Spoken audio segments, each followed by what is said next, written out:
The alien princess rejected the human, begging her father for mercy. The sky above Geneva burned orange and red as another Volanthe warship descended through the clouds, its massive shadow blocking out what remained of the afternoon sun. And Commander Marcus Cole knew in his heart that humanity had lost the war before it had truly begun 17 hours. He thought to himself as he crouched behind the rubble of what had once been the United Nations headquarters. 17 hours was all it took for the greatest military powers on Earth to crumble like sandcastles before a rising tide. The Volanthe had arrived without warning, their fleet appearing in orbit like a swarm of silver locusts. And within minutes, their weapons had turned every satellite into dust and every missile into harmless fragments of metal floating in space. Marcus watched as his soldiers fell one by one around him, their bodies hitting the ground with soft thuds that would haunt his dreams for years to come. And he wondered if this was how every conquered species felt when they realized that the universe was far larger and far more dangerous than they had ever imagined. A beam of blue light struck the building behind him, and it collapsed with a roar that shook the earth beneath his feet. And Marcus knew that running was pointless, but he ran anyway, because that was what humans did when faced with impossible odds. They fought, and they ran, and they refused to accept the inevitable until the very last moment. The Volanthe soldiers found him hiding in the basement of a destroyed hospital, surrounded by wounded civilians he had been trying to protect. And when they dragged him out into the light, he saw their faces for the first time. They were tall, nearly 8 feet in height, with skin that looked like it was made of living crystal that shifted colors with their emotions. And their eyes were solid black orbs that reflected nothing and revealed nothing. One of them spoke into a device on its wrist, and Marcus heard a mechanical voice translate the words into English. This one wears the symbols of their military leadership. Take him to the flagship for the Emperor's judgment. Marcus did not resist as they bound his hands behind his back and pushed him toward a transport ship that waited in the center of the ruined street, because he knew that resistance would only get the civilians killed, and he had already seen enough death for one lifetime. The journey to the flagship took less than an hour, and Marcus spent every minute of it staring out the window at his burning planet, watching as cities he had known and loved turned into smoking craters. And he felt something break inside his chest that he knew would never fully heal when the transport docked with the massive vessel that the Volanthe called the Eternal Dominion. Marcus was pulled roughly through corridors that seemed to go on forever, past hundreds of alien soldiers who stared at him with expressions he could not read. Finally, they reached a chamber so vast that Marcus could barely see the ceiling. And at the far end of this chamber sat a throne carved from a single piece of black crystal. And upon that throne sat the being who had ordered the destruction of his world. Emperor Kelthorax was even larger than his soldiers, his crystalline scales glowing with an inner light that shifted from purple to gold as he watched the human being dragged toward him. And when he spoke, his voice was like thunder rolling across an empty plain. So this is one of their leaders, the Emperor said, and the contempt in his voice was unmistakable even through the translation device. Bring him closer so that I may see what manner of creature dared to resist the Volanthe Empire. Marcus was thrown to his knees at the base of the throne, and when he looked up, he saw that the Emperor was not alone. Standing at her father's right hand was a female Volanthe whose scales shimmered with colors that Marcus had never seen before. Purples and silvers and hints of deep blue that seemed to dance across her skin like light on water. And her eyes were not black like the soldiers, but a deep violet that sparkled like fractured amethysts. Princess Serenith, eldest daughter of the Emperor and heir to an empire that spanned 1,000 star systems, looked down at the kneeling human with an expression of complete and utter boredom. "Father," she said, and her voice was like chimes ringing in a cold wind. Must we waste time with this ceremony for every primitive species we conquer? I have matters of actual importance to attend to. The Emperor raised one massive hand to silence his daughter. And then he turned his attention back to Marcus. Speak, creature, he commanded. Tell me why I should not order the complete extermination of your kind. Marcus felt the weight of those words pressing down on him, like a physical force. And for a moment he could not breathe, but then he thought about all the people he had left behind on Earth. All the children who would never grow up. All the lovers who would never see each other again. All the dreams that would die in the flames of this conquest. And he did something that no human had ever done before a Volanthi emperor. He begged, "Your Majesty," Marcus said. And he hated how his voice shook, but he could not stop it. I am not asking for my own life, because I know that my life means nothing to you. But I am asking you to spare my people. The princess laughed. A cold chiming sound that echoed through the throne room. It speaks, she said to her father. And it grovels like all the others. Marcus ignored her and kept his eyes fixed on the Emperor. We are not warriors, he continued. We have never traveled beyond our own moon, and we did not know that other life existed in the universe. We are young and foolish, and we made the mistake of trying to defend our home, as every conquered species does, the Emperor said. This is not new to us, but we have so much to offer, Marcus said. And now the words were pouring out of him like water from a broken dam. We have art and music and stories that we have been telling each other for thousands of years. We have children who laugh and play and dream about the stars. We have love. We have so much love for each other and for the universe that we were only just beginning to explore. The princess stepped forward, her violet eyes narrowing as she stared down at the human. Love, she repeated, and the word sounded like a curse in her mouth. Your species speaks of love while you wage wars against each other and destroy your own world with your greed and your hatred. Do not pretend to be better than you are. Marcus met her gaze, and he saw something there that surprised him. Something that looked almost like anger, but not the cold anger of a conqueror. Something more personal and more painful.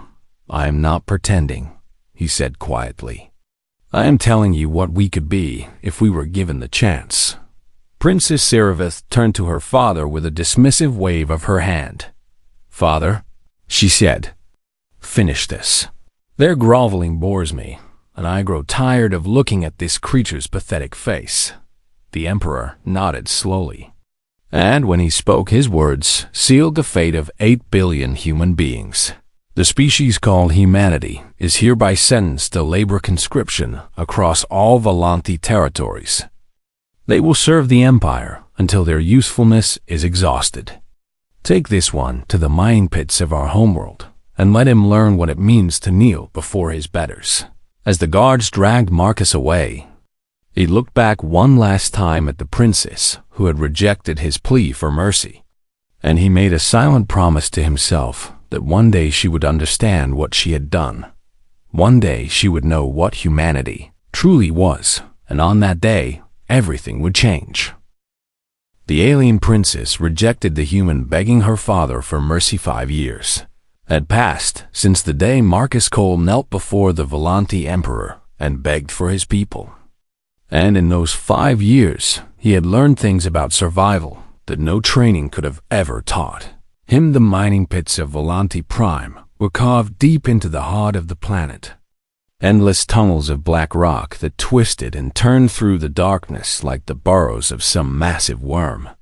And in these tunnels worked the slaves of 100 conquered worlds. Marcus had arrived in chains with 3,000 other humans.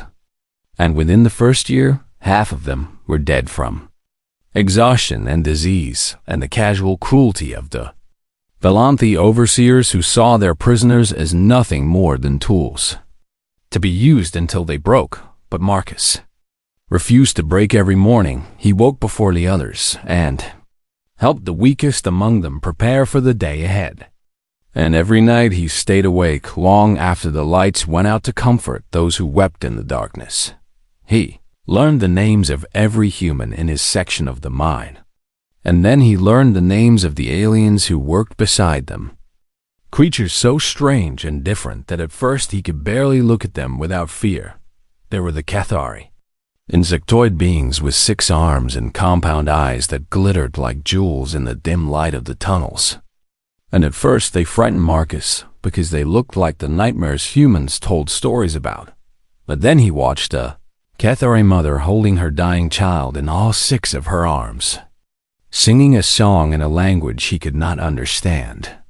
And Marcus realized that fear was a luxury he could no longer afford. He sat beside her and held one of her smaller hands in his. And when her child finally stopped breathing, he helped her carry the small body to the recycling chutes where the Volanti disposed of the dead. "No," Marcus said when they reached the chutes. And the Cathari mother looked at him with confusion in her glittering eyes. "We do not throw our dead away like garbage," he told her. "We bury them, and we remember them, and we speak their names so that they are never forgotten." The overseers found them 3 hours later, digging a small grave in a forgotten corner of the mine where the rock was soft enough to move. And they beat Marcus so badly that he could not walk for a week. But word of what he had done spread through the tunnels like fire through dry grass. And soon other species began to watch this strange soft creature who refused to let go of his dignity, even when everything else had been taken from him. There were the Marani, beings made of living silicon who communicated through vibrations in the rock. And they had always kept to themselves because no other species could understand their language. Marcus spent months learning to feel their words through his fingertips, pressing his palms against the tunnel walls and waiting for the subtle tremors that meant they were trying to speak to him when he finally understood his first Marani word, a simple greeting that translated roughly to "friend in stone." The Marani who had taught him made a sound like grinding boulders that Marcus eventually realized was laughter. They called him the soft one who listens, and they began to share their knowledge of the mines with him, secrets that the Volanti had never learned because they had never bothered to try. Marcus discovered that the tunnels connected in ways the overseers did not know, and he used this knowledge to move food and medicine to sections where workers were starving, to carry messages between groups that had been deliberately separated, to build a network of trust that crossed the boundaries of species and language. In the 3rd year of his captivity, a new group of prisoners arrived from a distant colony world, and among them was a young human woman named Elena, who had been a teacher before the conquest. She found Marcus late one night sitting in the dirt with a group of Cathari children, drawing letters in the ground and teaching them to read in both English and their own native script. "How do you have the energy for this?" Elena asked him, and Marcus could hear the exhaustion and despair in her voice that he had heard in so many others. "Because this is how we survive," Marcus told her. "Not by keeping our heads down and hoping the masters will be kind, but by remembering who we are and teaching others to remember too." Elena joined him that night, and by the end of the month, she had organized classes in 3 different sections of the mine, teaching history and mathematics and philosophy to anyone who wanted to learn. The overseers did not understand why the productivity in certain sections began to increase, even as the workers grew thinner and weaker. And they did not understand why fewer prisoners were dying from the small acts of violence that had always plagued the mines. They did not understand because they had never bothered to learn that hope was a more powerful force than fear. In the 4th year, Princess Siraveth came to the mines. Marcus did not recognize her at first because she was dressed in the simple robes of a colonial administrator rather than the elaborate gowns she had worn in her father's throne room, and because 5 years of starvation and labor had changed him into someone even his own mother would not have known. But he recognized her voice when she spoke to the head overseer, that cold chiming sound that had haunted his dream since the day she had dismissed his plea for mercy with a wave of her hand. Production in this facility has increased by 12% over the last year, she was saying as she walked through the tunnels with a group of officials trailing behind her. Explain to me how this is possible when you have reduced food rations twice in the same period. The overseer stammered something about efficiency improvements, and Marcus felt a smile tugging at the corners of his mouth because he knew the real reason. And the overseer did not. Siriveth stopped walking, and her violet eyes swept across the workers who had frozen in place at her approach, searching their faces with an expression Marcus could not read. When her gaze passed over him, he held his breath, wondering if she would see the man who had knelt before her father and begged for his people. But her eyes moved on without recognition, and she continued her inspection. That night, as Marcus lay in his cell listening to the breathing of the other prisoners around him, he heard a commotion in the corridor outside. Siriveth had returned, alone this time, and she was standing at the entrance to his section with a look of confusion on her crystalline features. "The soft one who listens," she said, and Marcus realized with a shock that she was repeating a phrase in the Marani language. "I have been hearing this name in reports from a dozen different mining facilities across the empire, and every report traces back to this place." She stepped closer, and the guards moved to stop her, but she waved them away with an imperious gesture. "Who are you?" she demanded, staring down at Marcus with those violet eyes that held secrets he could not begin to guess. "And why do the conquered speak your name like a prayer?"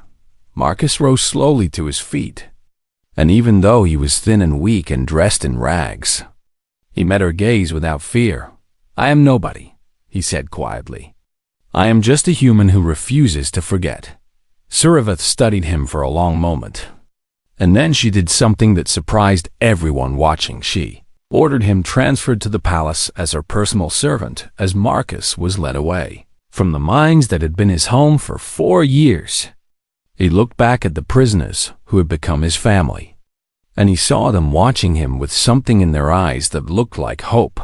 He did not know why the princess had taken an interest in him, but he knew that this was an opportunity he could not waste. The universe was about to change, and Marcus Cole intended to be the one who changed it.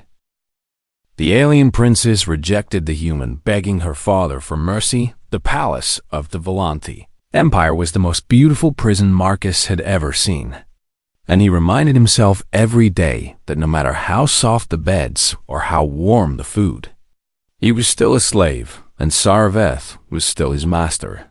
His quarters were in the lower levels of the princess's private wing, a small room with actual walls and a door that locked from the inside.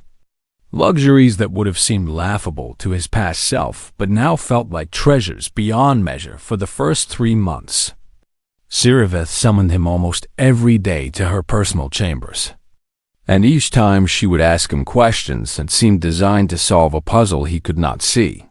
"Tell me about human families," she would say, lounging on a couch made of some material that shifted colors like her skin. "How do you choose who to mate with, and why do you stay together after your offspring are grown?" Marcus would answer as honestly as he could, describing the complex web of love and obligation and choice that bound human families together. And Siriveth would listen with an expression that hovered somewhere between fascination and disbelief. "So you form permanent bonds based on emotion you cannot control," she said one evening. "And you remain in these bonds even when they cause you pain and suffering." "This seems deeply inefficient." "It is inefficient," Marcus agreed. "But efficiency is not the purpose of love." Then what is the purpose? Marcus thought about his own family. His parents who had died in the first hours of the invasion. His sister, who he had not seen since the conquest. And he felt the familiar ache in his chest that never quite went away. "The purpose is to remind us that we are not alone," he said finally. "That there is someone in the universe who sees us as we truly are and chooses to stand beside us anyway. Sirvith was quiet for a long time after that, and Marcus noticed that her scales had shifted to a deep blue color he had learned meant sadness or contemplation. The Volanthi do not form such bonds, she said eventually. Our marriages are political arrangements, and our children are raised by servants trained for the purpose. I did not meet my mother until I was old enough to attend court functions. Marcus did not know what to say to that, so he simply sat with her in the silence until she dismissed him for the evening. As the months passed, Marcus learned to read the princess in ways she probably did not realize. The subtle shifts in her scale colors that betrayed her emotions, the small gestures that revealed her moods, the questions she asked that told him more about her loneliness than any confession ever could. He also learned to navigate the palace itself, memorizing the corridors and stairways, noting which guards were cruel and which merely did their jobs without pleasure and cruelty, and most importantly discovering the other servants who moved through the shadows like ghosts.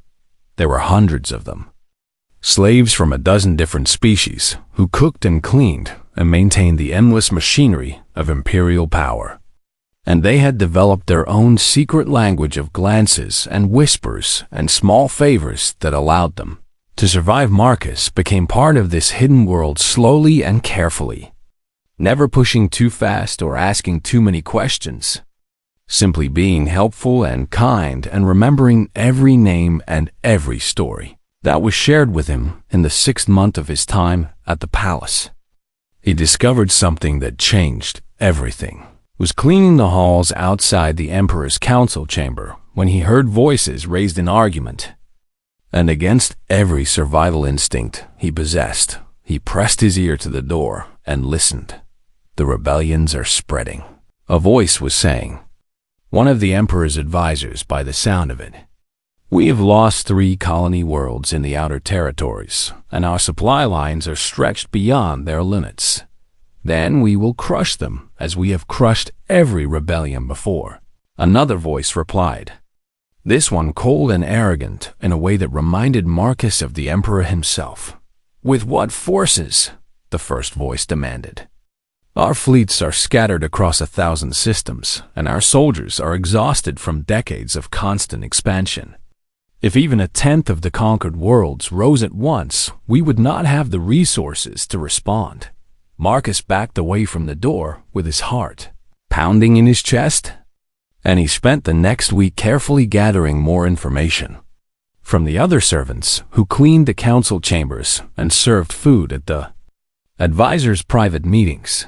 The picture that emerged was one of an empire stretched to its breaking point, held together by fear and tradition, and the assumption that no one would ever be brave enough or organized enough to challenge it. Began to make plans, not plans for escape, because escape would only save himself, and Marcus had given up on saving himself the day he knelt before the Emperor. No, these were plans for something much larger, plans that would take years to put into motion and would require allies he had not yet found. But the first step was right in front of him, sleeping in her chambers 3 floors above his head. A princess who had rejected his plea for mercy, but who was beginning to show him glimpses of something else. Beneath her cold exterior, one night Sareva summoned him earlier than usual. And when Marcus arrived at her chambers, he found her standing by the window with her back to him, staring out at the lights of the capital city that spread across the horizon like a field of glowing flowers. I visited the lower districts today, she said without turning around, in disguise so that I could see how the common people really live. Marcus waited in silence because he had learned that sometimes the princess needed to speak without interruption. There was an execution scheduled, she continued. A group of workers accused of sabotage, and I watched the crowd gather to witness their deaths. Her scales had shifted to a color Marcus had never seen before. A deep purple seemed to pulse with something that might have been shame. The condemned were not afraid, she said. And now her voice was barely a whisper. They looked at the crowd and they smiled, and they said words I did not understand. And then the crowd began to repeat those words until the executioner had to silence them with gas. She finally turned to face him, and Marcus saw something in her violet eyes that made his breath catch in his throat. The words they said were in your language. She told him. Can you tell me what they mean? Marcus felt a chill run down his spine because he already knew what she was going to say. We do not kneel. Siriveth spoke the human words carefully. We do not break. We do not forget. These were the last words of the condemned before they died. And I have heard reports that the same words are being spoken in mines and factories and prisons across the empire. She stepped closer to him, close enough that he could see the tiny cracks in her crystalline scales that came from age or stress. You taught them this, she said. And it was not a question. Somehow in your years in the mines you planted something in them that we cannot kill no matter how many we execute. Marcus met her gaze, and for the first time since his capture, he allowed her to see the truth in his eyes. You cannot kill an idea, he said quietly. You can kill the people who carry it, but the idea will simply find new carriers. You can burn the books that contain it, but the words will be remembered and spoken in the darkness. You can conquer entire worlds, but you will never conquer what lives in here. He placed his hand over his heart. Siriveth stared at him for a long moment. And then she did something that shocked him more than anything else she had ever done. She countermanded an execution order. There is a group scheduled to die tomorrow, she said as she turned back to the window. I have told the executioner that their crimes have been reviewed and their sentences commuted to labor service. Do not make me regret this. As Marcus left her chambers that night, he understood that something fundamental had shifted in the universe. The princess who had rejected his plea for mercy had just shown him the first tiny crack in her armor, and cracks, Marcus knew, had a way of spreading. The alien princess rejected the human begging. Her father for mercy. The rebellion did not begin with weapons or violence or the dramatic storming of government buildings that the Volanthi security forces had been trained to expect and suppress. Instead, it began with silence on a morning that seemed no different from any other. Workers across the empire simply stopped working in the mines of Volanthi Prime. The drills fell silent, and the ore carts stopped moving, and the prisoners sat down in the tunnels with their hands folded in their laps in the factories of the outer colonies. The assembly lines ground to a halt, and the machines grew cold, and the workers walked away from their stations and gathered in the courtyards to wait in the shipyards that built the warships of the Imperial fleet. The welders put down their tools, and the engineers stepped away from their consoles, and the great vessels hung motionless in their construction cradles. The Volanthi commanders sent soldiers to force the workers back to their stations. But when the soldiers arrived, they found something they had never seen before: millions of beings from 100 different species standing together in perfect silence. Not fighting, not fleeing, not begging for mercy. Simply refusing to move. The soldiers did not know what to do, because their training had prepared them for riots and rebellions and desperate last stands. Not for this quiet and absolute defiance that seemed to have no leader and no center and no weakness they could exploit. Reports flooded into the imperial capital from every corner of the empire, each one more alarming than the last. The economy was collapsing because nothing was being produced and nothing was being transported, and the vast machinery of imperial power was grinding to a halt. Like an engine starved of fuel, Emperor Kelpharax summoned his advisors and demanded answers. But the advisors had no answers to give because they could not understand what they were seeing. Execute the ringleaders, the Emperor commanded. Make examples of them until the others learn to fear us again. But there were no ringleaders to execute because the rebellion had no leaders. No hierarchy, no structure that could be targeted and destroyed. It was like trying to kill the wind by swinging a sword. And the Emperor turned to his daughter with fury blazing in his eyes. You are the colonial administrator, he said. and his voice was like the rumbling of an earthquake. You have overseen the labor systems for 3 years. Explain to me how this happened without any warning. Siriveth stood before her father with her scales shifting through colors that revealed her fear and her shame and something else that Marcus would have recognized if he had been there to see it. The warning signs were there, she admitted, but we did not know how to read them because we have never seen anything like this before. Then find the source, the Emperor commanded. There must be someone who organized this, someone who connected these disparate groups and taught them to act in concert. Find them and bring them to me. Sireveth returned to her chambers with a heart heavy with knowledge she could not share. Because she already knew who was responsible, she found Marcus waiting for her, standing by the window just as she had stood on the night she had spared those condemned workers. And when he turned to face her, she saw no fear in his eyes. You know, she said, and it was not a question. I know that your father will discover the truth eventually, Marcus replied calmly. The pattern leads back to me, to the mines where I spent 4 years building something that your empire has never faced before. Siriveth felt her scales flush with a color that meant anger, but also something deeper and more complicated. You used me, she said. You made me feel sympathy for you so that I would bring you here where you could continue your work. No, Marcus said, and his voice was gentle in a way that made her anger falter. I hoped you would bring me here because I saw something in you that day in the mines. Something that told me you were not like the others. I am the daughter of the Emperor. You are also someone who visits execution grounds in disguise and feels shame when innocent people die.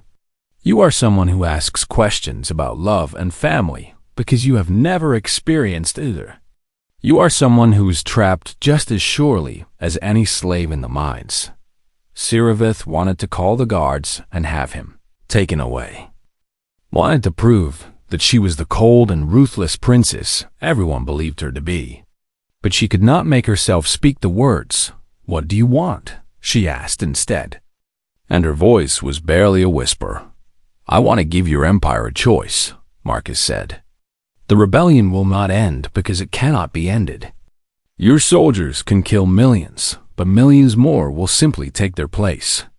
Your economy will collapse, and your supply lines will fail, and eventually, your enemies among the other great powers will see weakness and strike. He stepped closer to her, close enough that she could feel the warmth radiating from his alien body. Or, he continued, you can negotiate. My father will never negotiate with slaves. Then perhaps it is time for someone else to speak for your people. Siriveth stared at him as the meaning of his words became clear. You are asking me to betray my father. I am asking you to save your people, Marcus corrected her. Your father's empire was built on conquest and slavery, and the belief that strength is the only thing that matters. But there are other kinds of strength he has never understood. What kinds? Marcus smiled. And it was the first real smile she had ever seen on his face. The strength to look at your enemy and see someone who could become a friend. The strength to admit that you were wrong and choose a different path. The strength to build something new instead of simply destroying what others have built. He extended his hand toward her, palm up, in a gesture she had learned was a human sign of openness and trust. Your father conquered Earth in 17 hours. He said, it has taken us 6 years to bring your empire to its knees without firing a single shot. The question now is not whether the old order will fall, but what will rise in its place. Siriveth looked at his outstretched hand and felt something shifting inside her chest. Some wall that she had built around herself cracking and crumbling like the foundations of her father's throne. If I do this, she said slowly, there is no going back. There never is. She reached out and took his hand, feeling the strange warmth of human skin against her crystalline scales. And in that moment she understood that she was not betraying her people. She was saving them from themselves.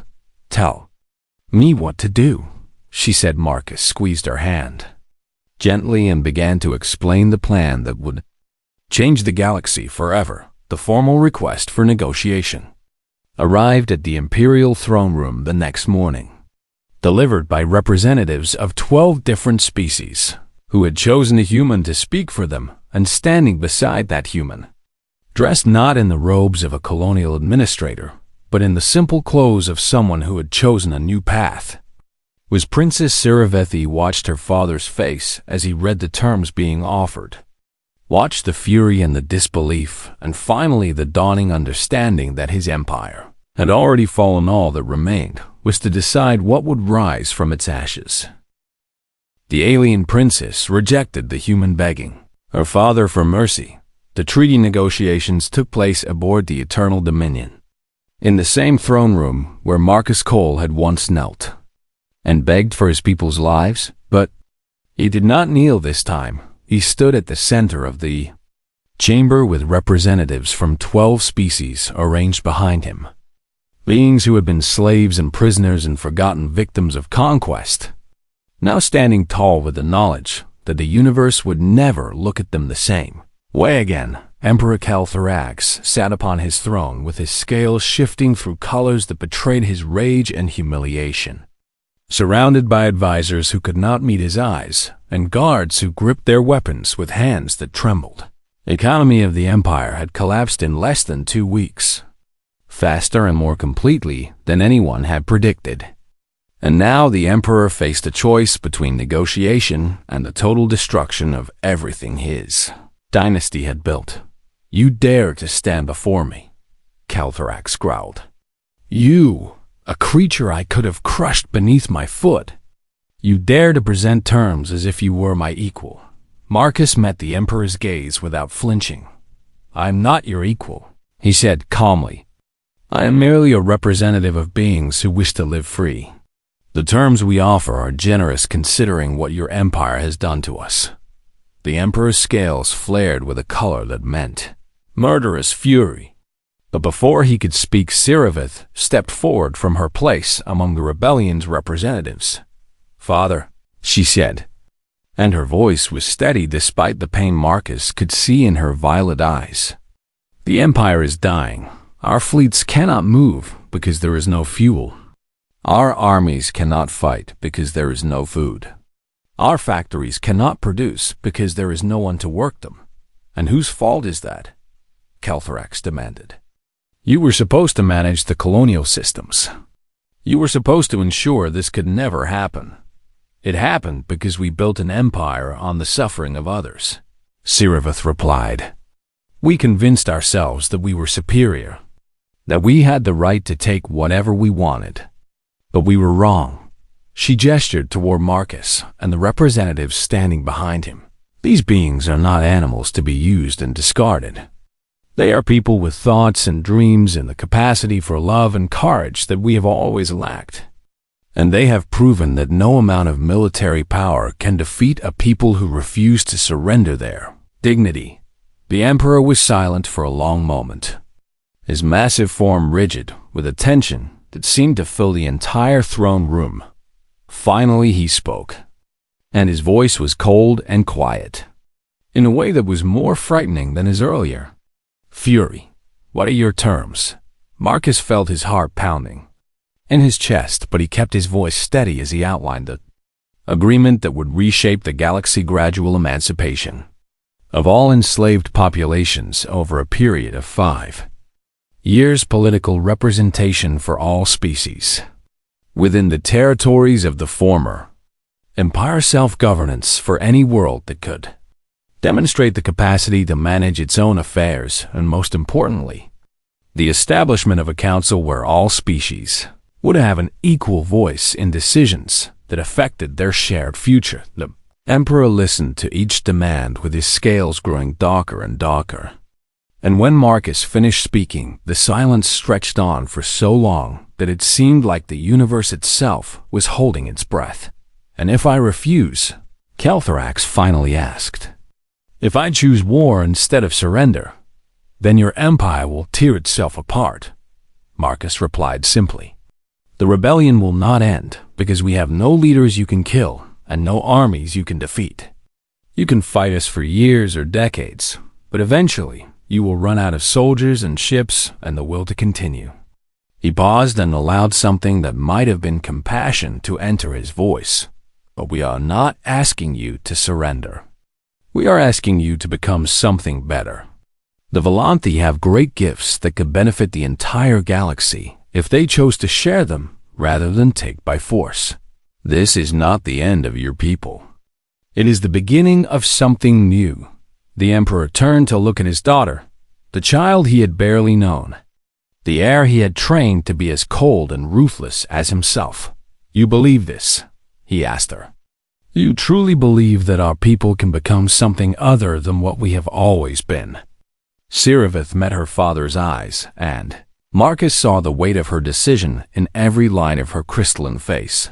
"I believe we must try," she said, "because the alternative is extinction, not by their hands but by our own. We cannot sustain what we have built, and we cannot go back to what we were. The only path forward is together." The Emperor closed his eyes, and for a moment he looked old in a way that Marcus had never seen before. Worn down by the weight of an empire that was crumbling around him when he opened his eyes again. Something had changed. "Present the documents," he said quietly. "I will sign." The formal signing took 3 hours as representatives from each species added their marks to the treaty that would change everything. And when it was finally done, the throne room emptied until only Marcus and Siriveth remained. They stood together by the great window that looked out over the capital city, watching as the first rays of dawn broke over the horizon and painted the sky in shades of gold and pink. "You have humiliated my father," Siriveth said, and there was no anger in her voice, only a kind of exhausted wonder. "You have destroyed everything my family spent generations building. I've given you a chance to build something better," Marcus replied. Siriveth turned to face him, and in the soft light of dawn, her scales shimmered with colors he had never seen before. Colors that seemed to hold the entire spectrum of emotion that she had spent her whole life hiding. "Why did you offer mercy?" she asked. "After everything we did to your people, after I stood in this very room and laughed at your suffering and told my father to finish you, why did you not simply demand vengeance?" Marcus considered her question carefully, thinking about all the humans who had died in the conquest, all the years he had spent in chains, all the faces of the dead that still haunted his dreams. "Because cruelty is easy," he said finally. "Anyone can destroy, anyone can hate, anyone can look at their enemy and see only a monster to be destroyed. But the hard thing, the thing that makes us human, is to look at your enemy and see someone who could become something else." He reached out and took her hand the same way he had taken it when she first agreed to join him. Feeling the strange coolness of her crystalline skin against his palm, "You showed me kindness when you did not have to," he continued.